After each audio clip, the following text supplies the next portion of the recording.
టీవీ45 news కి స్వాగతం. Bulletin ముందుగా హెడ్లైన్స్ చూద్దాం. అతి దారుణంగా రూల్స్ బ్రేక్ చేసి వల్లభనేని వంశీని పోలీసులు అరెస్ట్ చేశారు. వైఎస్ జగన్. దేశాభివృద్ధిలో టెంపుల్ టూరిజంది ప్రత్యేక పాత్ర. తిరుపతిలో ITCX 2025 కార్యక్రమం. మల్కాజ్గిరి ఎంపీ శ్రీ ఈటెల రాజేందర్ ఎమ్మెల్సీ ఎన్నికల ప్రచారం.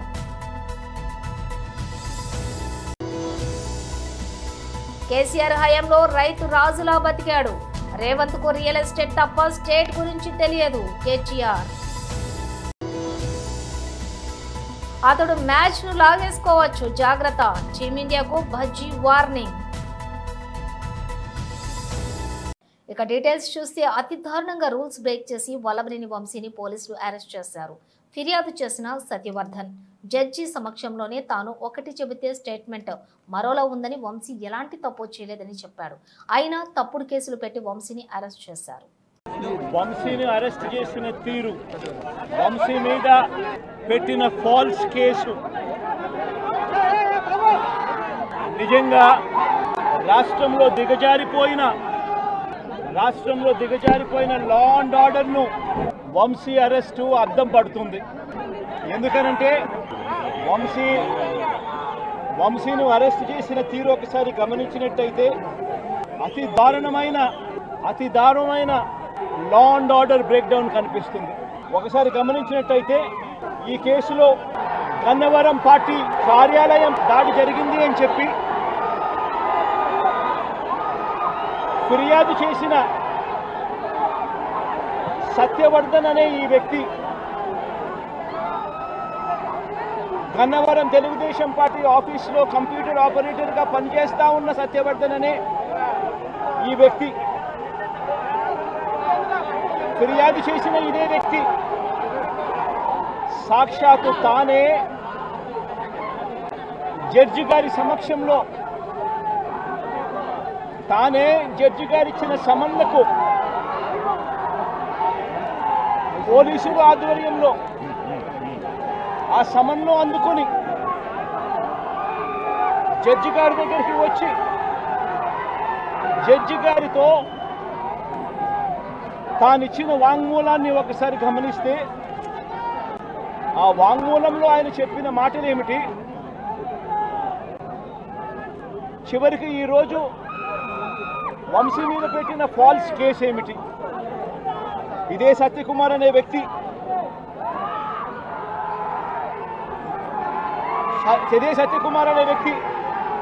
జడ్జి గారి సమక్షంలో సత్యవర్ధన్ అనే వ్యక్తి వంశీ ఎలాంటి తప్పు చేయలేదు అని చెప్పినప్పటికీ కూడా వంశీ మీద తప్పుడు కేసులు ఈరోజు బనాయించడం జరిగింది. ఒకసారి ఈ కేసుకు సంబంధించి ఘటనలు ఒకసారి గమనించాల్సిన అవసరం ఉంది. ఫిబ్రవరి 19వ తారీఖున 2023 మంగళగిరిలో టీడీపీ హెడ్ ఆఫీసులో పట్టాభి అనే వ్యక్తి చేత వంశీ మీద భరించలేని విధంగా బూతులు తిట్టించారు చంద్రబాబు నాయుడు గారు. మంగళగిరి తెలుగుదేశం పార్టీ హెడ్ ఆఫీసులో ఫిబ్రవరి 19, 2023 పట్టాభి అనే వ్యక్తి రెచ్చగొడుతూ దేశాభివృద్ధిలో టెంపుల్ టూరిజంది ప్రత్యేక పాత్ర, టెక్నాలజీ వినియోగంతో మరింత ముందుకెళ్లాలి, దేవాలయాల నిర్వహణలో సాంకేతికతను వినియోగించాలి. 21 years back, they got one idea how to run temples in future. Then they organized this organization. One vision today, it is the talk of the universal. If you see here, ITCX 25 focus on engaging empowering and enhancing the temple economy, recognizing temple as not just spiritual centers, but also economic, cultural hub, and also how to run the temples also they are discussing. Today, there are very emotional speeches also. I am very happy. This grand event unites nearly 1581 temples from 17 countries. Not only India, that is the power of temples future also. I don't have any doubt. This is a great legacy inherited by India and all of us. This will go globally. It won't stop here. Nearly 685 more participants are joining virtually. Today and tomorrow, 111 speakers of different eminent areas are going to address 15 workshops, and also I have seen 60 plus stalls. Earlier, I used to talk around mid-90s. I used to talk about technology. Now everybody is talking about technology. I am very happy. At that time, I started off technology, IT. Every family should have one IT professional. Now we are talking 2025. Every family should have one AI professional. Very interesting. Recently, one survey, global survey they conducted. IT, especially AI utilization, if you see, in India, 65% of people are adopting AI in one way or the other way, whereas global average 31%. We are far, far ahead of adoption of technology. But at the same time, technology is one, God is one. There is no replacement for God. God is God.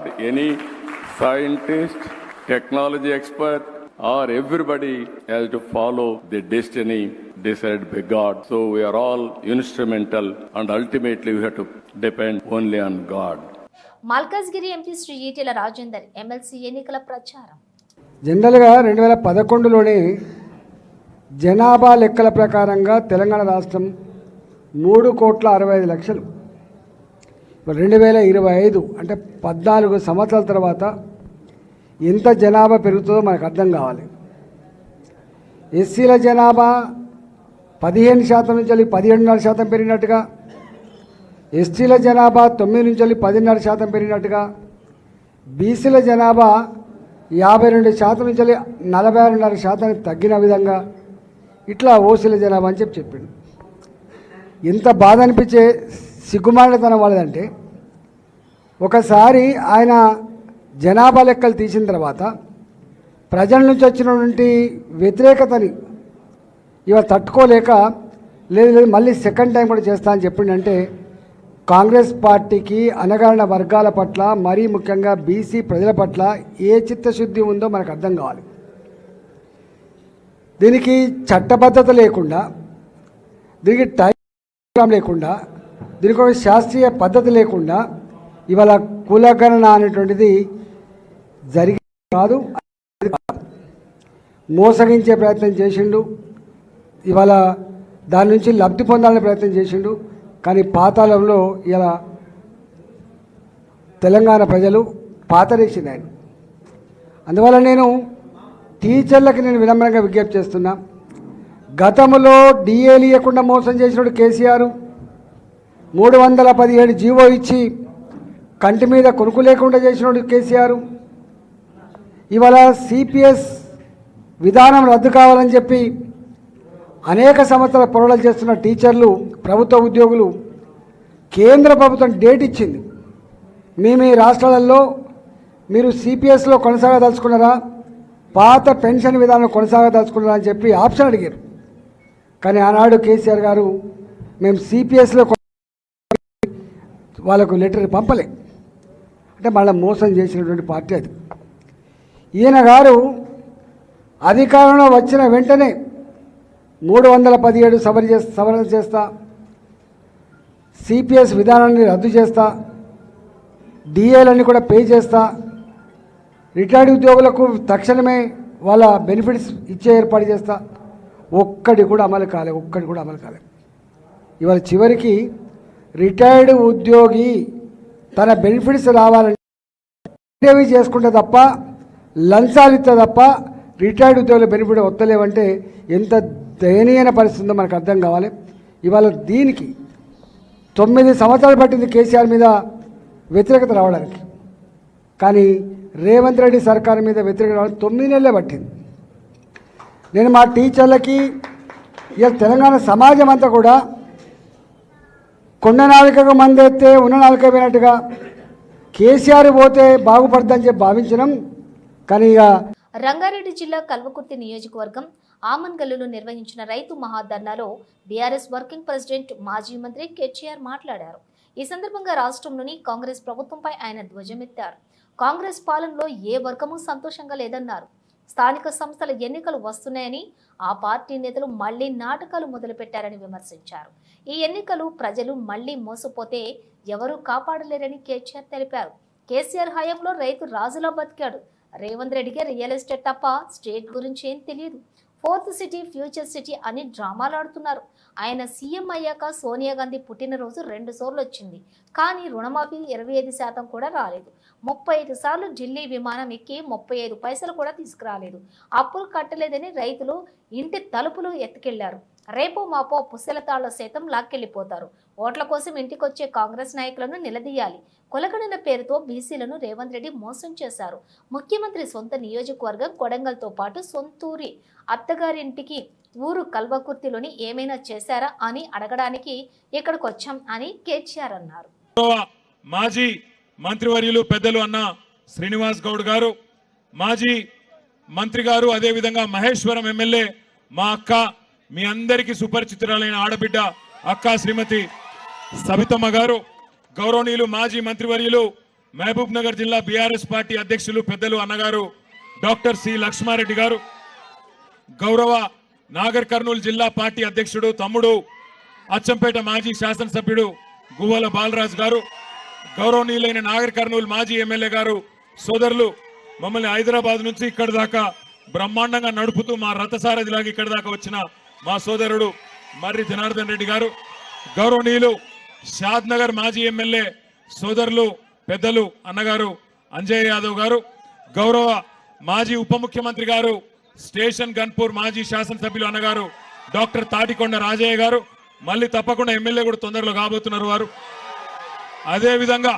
అదేవిధంగా మా సోదరుడు శాసన మండలి సభ్యుడు, కాంగ్రెస్ ప్రభుత్వం వచ్చినాక మరి మహబూబ్ నగర్ జిల్లా నాయకత్వం మొత్తం సమిష్టిగా కొట్లాడి రేవంత్ రెడ్డికి బుద్ధి చెప్పే విధంగా తీర్పిచ్చి గెలిపించిన తమ్ముడు ఎమ్మెల్సీ నవీన్ కుమార్ రెడ్డి గారు, అదేవిధంగా గౌరవనీయులు కల్వకుర్తి మాజీ మున్సిపల్ చైర్మన్ ఎడమ కిష్టారెడ్డి గారి వారసుడు మా తమ్ముడు ఎడమ సత్యం గారు, గౌరవనీయులు మాజీ జెడ్పీటీసీ దశరథ్ నాయక్ గారు, గౌరవ ఫుడ్ కమిషన్ అధ్యక్షులు అన్నగారు గోలి శ్రీనివాస్ రెడ్డి గారు, అదేవిధంగా పేరు పేరున వేదిక పైన ఉన్న మా అలంపూర్ ఎమ్మెల్యే తమ్ముడు, ముందుకురా, అలంపూర్ ఎమ్మెల్యే మా తమ్ముడు విజయుడు గారు, గౌరవనీయులైన దేవరకద్ర మాజీ శాసనసభ్యులు అన్నగారు ఆలా వెంకటేశ్వర రెడ్డి గారు, గౌరవనీయులైన ఎమ్మెల్సీ పివి నరసింహారావు గారి ముద్దుబిడ్డ మనందరి అక్క శ్రీమతి సురభి వాణీదేవి గారు,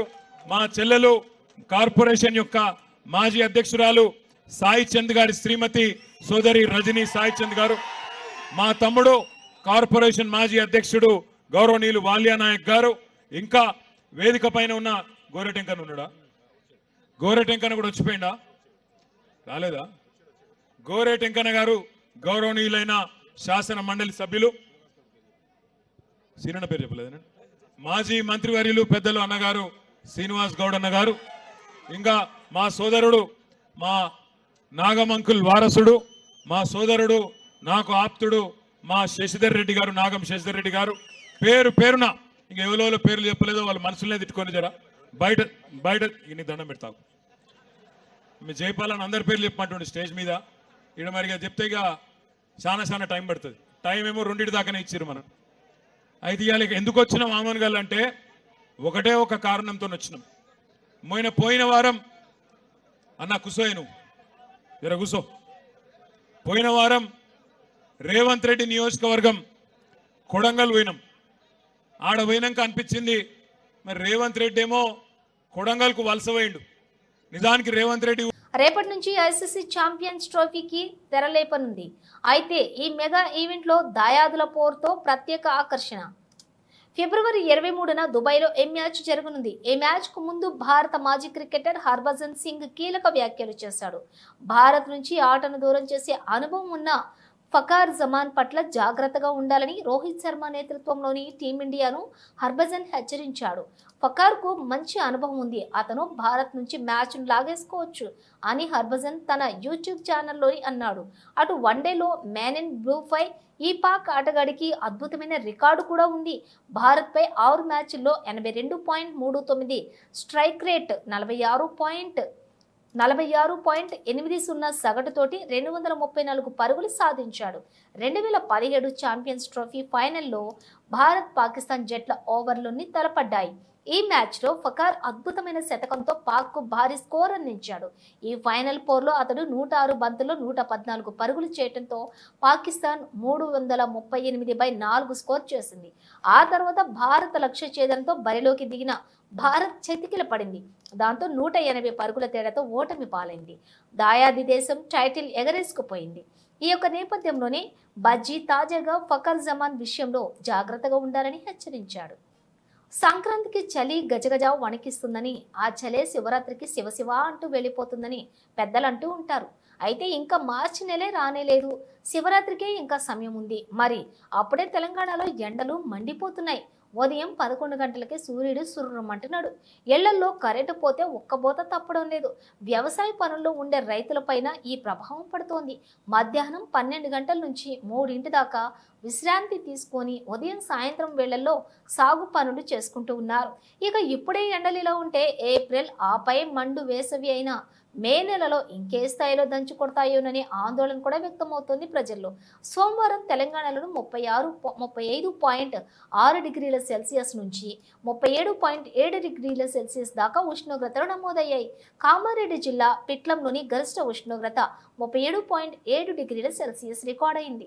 ఆదిలాబాద్, కొత్తగూడెం, గద్వాల, కరీంనగర్, ఖమ్మం, ఆసిఫాబాద్, మహబూబాబాద్, మహబూబ్ నగర్, మంచిర్యాల, వనపర్తి, సంగారెడ్డి, సిరిసిల్ల, నిర్మల్, పెద్దపల్లి, నారాయణపేట, నల్లగొండ జిల్లాల్లోని 37.6 డిగ్రీల సెల్సియస్ చొప్పున ఉష్ణోగ్రతలు నమోదయ్యాయి. రాబోయే 3 రోజుల్లో గరిష్ట ఉష్ణోగ్రతలు 1 నుంచి 2 డిగ్రీలు పెరిగే అవకాశం ఉందని హైదరాబాద్ వాతావరణ కేంద్రం తెలిపింది. బాకారపేట సమీపంలో ఊర్జా రిసార్టులో బస చేసిన మంచు మనోజ్ రాత్రి విశ్రాంత ఎస్ఐ రాఘవేంద్ర రిసార్ట్ దగ్గరకు వచ్చి ఇక్కడ ఎందుకున్నారు, ఏం పని అంటూ మంచు మనోజ్ కు బెదిరింపు. పోలీసులతోటి మనోజ్ వాగ్వివాదం. బాకారపేట పోలీస్ స్టేషన్ లో కింద కూర్చొని నిరసన తెలుపుతున్న మంచు మనోజ్, నేను టెర్రరిస్ట్నా, నేను దొంగనా, అర్ధరాత్రి ఎందుకు నన్ను బెదిరించారు? మంచు మనోజ్ సీఎం పేరు చెప్పి బెదిరిస్తున్నారు. ఆయన పేరు ఎందుకు వాడుతున్నారు? మంచు మనోజ్ నా దగ్గరకు ఎందుకు వచ్చారు, మమ్మల్ని ఎందుకు బెదిరించారో చెబితే వెళ్ళిపోతారని పోలీస్ స్టేషన్ ఆవరణలో మెట్లపై భీష్మించుకుని కూర్చున్న మంచు మనోజ్తో ఫోన్లో మాట్లాడిన బాకారపేట సిఐ ఇమ్రాన్ బాషా రిసార్ట్లో ఉంటే ఎస్ఐ కానిస్టేబుల్స్తో సైరన్ వేసుకుని వచ్చారు. ఇప్పుడు ఎత్తేలేదు మీ ఫోను, ఎత్తి ఏం చెప్తున్నారు మీరు ఇప్పుడే ఎత్తలేదని చెప్తున్నారు మీ ఫోన్.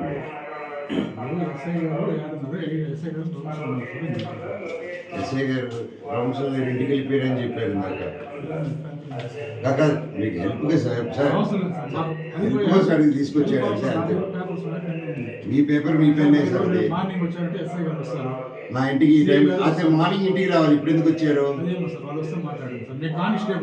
అదే సార్ చెప్పండి, మీ ఈ టైంలో ఎస్ఐసి ఎందుకు సార్? మీరు సార్ మీరు గవర్నమెంట్ సార్, మీరు గవర్నమెంట్ సార్, మిమ్మల్ని నమ్ముకొని మేము ఫ్యామిలీతో ఉన్నాం సార్. మిమ్మల్ని అడిగేది దాన్ని నన్ను ఏం చేయమంటారు? పోలీస్ ఆఫీసర్ మాట్లాడేలా మాట్లాడుతున్నారు మీరు. ఫ్యామిలీతో మిమ్మల్ని నమ్ముకున్నా అంటే మమ్మల్ని ఏం చేయమంటారు అంటారా? సార్ మీరు హెడ్ సార్, మీకు ఆ బ్యాచ్ ఉంది సార్. మేమంటే ఎవరు అంటే మీ ఎస్ఐని కూడా కలుపుకుంటున్నారు మీరు? నేను అని చెప్పండి. అవును, అవును, ఎవరు మీ ఎస్ఐ పంపిస్తే వచ్చాను. ఎందుకంటే మీ ఎస్ఐ ఫోన్ తీయట్లేదు అంతే కదా? ఎందుకు అదొక్కసారి ఎస్ఐ ఫోన్ తీయట్లేదు, మీరు ఇంటికి వెళ్ళండి అని చెప్పండి. జరిగితే కదా సార్, మీరు ఎందుకు జరిగింది ఎందుకు రాయట్లేదు? ఎందుకు నాకు రీజన్ చెప్పండి, ఎందుకు రాయట్లేదు? మీరు పోలీస్ సార్, నిజం రాయాలి కదా సార్, మీరు నిజం రాయాలి కదా సార్. మీరు చెప్పిందే రాయమన్నాను సార్, అంటే మీరు అబద్ధం ఆడుతున్నారా? అట్లా నేను లెటర్ రాయిస్తాను, మీరు చేయండి, మీకు ఫోన్ ఉంది కదా. మీ దగ్గర కూడా ఫోన్ ఉంది ఎస్ఐ గారు సార్ మీరు చెప్పండి. డిపార్ట్మెంట్ సార్ మీరేంటి సార్ సార్ మీరు ఎందుకు సార్ నా నమస్తే పెడతారు చెప్పండి. కాదు మీరు డిపార్ట్మెంట్ సార్ మీరు తప్పుగా అనుకోకూడదని నేను రిక్వెస్ట్గా అడుగుతున్నా. నేనేం రుబాబ్ చేయట్లా.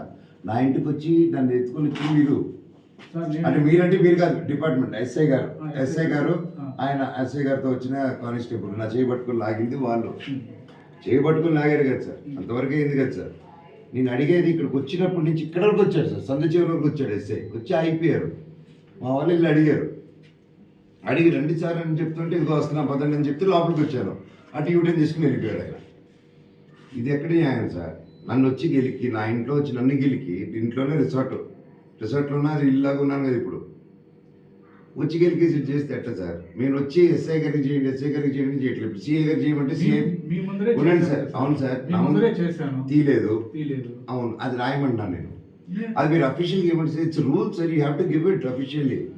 నేను స్టేషన్కి వచ్చిన్నాను నేను ఇక్కడ. మా సిఐ గారితో మాట్లాడినాం కదా ముందు. అవును సార్ మీరు ఇప్పుడు చేయమంటే సిఐ కూడా తీయట్లేదు అంటున్నారు కదా మీరు. మీ ముందరే చేశాను చూడమ్మా. అదే సార్ ఓకే చేయండి. నేను ఏం తప్పంటున్నాను నాకు అర్థం కావట్లేదు.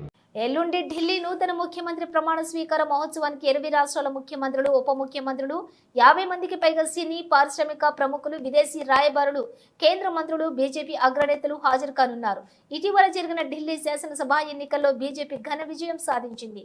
దాదాపు 27 సంవత్సరాల తర్వాత దేశ రాజధానిలో బీజేపీ ప్రభుత్వం కొలువుదీరనుంది. ఈ నేపథ్యంలోనే ముఖ్యమంత్రి ప్రమాణ స్వీకార కార్యక్రమాన్ని అత్యంత వైభవంగా నిర్వహించేందుకు విస్తృత ఏర్పాట్లు చేస్తున్నారు. ఈ వేడుకకు పలువురు సినీ ప్రముఖులతో పాటు ప్రముఖ పారిశ్రామికవేత్తలను కూడా ఆహ్వానించినట్లుగా సమాచారం. వీరే కాకుండా ఢిల్లీకి చెందిన పలువురు రైతులు, మురికివాడల నివాసితులు, కేంద్ర ప్రభుత్వ పథకాల లబ్ధిదారులను సైతం ఆహ్వానించినట్లుగా తెలుస్తోంది. ఈ ప్రమాణ స్వీకార కార్యక్రమానికి ప్రముఖ యోగా గురువు బాబా రామ్దేవ్, స్వామి చిదానంద, బాబా బాగేశ్వర్ ధీరేంద్ర శాస్త్రి హాజరు కానున్నారని బీజేపీ వర్గాలు చెబుతున్నాయి. ఎల్లుండి సాయంత్రం 4:30 నూతన ముఖ్యమంత్రి ప్రమాణ స్వీకారం చేయనున్నట్లుగా బీజేపీ వర్గాలు వెల్లడించాయి. అయితే ముఖ్యమంత్రి అభ్యర్థి ఎవరనేది ఇంకా ప్రకటించనే లేదు. మాజీ ముఖ్యమంత్రి సాహిబ్ సింగ్ వర్మ కుమారుడు పర్వేష్ వర్మ పేరు ప్రముఖంగా వినిపిస్తోంది. రేపు బీజేపీ శాసనసభాపక్షం సమావేశమై శాసనసభాపక్ష నేతను, మంత్రులను ఎన్నుకోనుంది. బులెటిన్ ముగించే ముందు హెడ్లైన్స్ మరోసారి. అతి దారుణంగా రూల్స్ బ్రేక్ చేసి వల్లభనేని వంశీని పోలీసులు అరెస్ట్ చేశారు. వైఎస్ జగన్. దేశాభివృద్ధిలో టెంపుల్ టూరిజంది ప్రత్యేక పాత్ర. తిరుపతిలో ITCX 2025 కార్యక్రమం. మల్కాజ్గిరి ఎంపీ శ్రీ ఈటెల రాజేందర్ ఎమ్మెల్సీ ఎన్నికల ప్రచారం.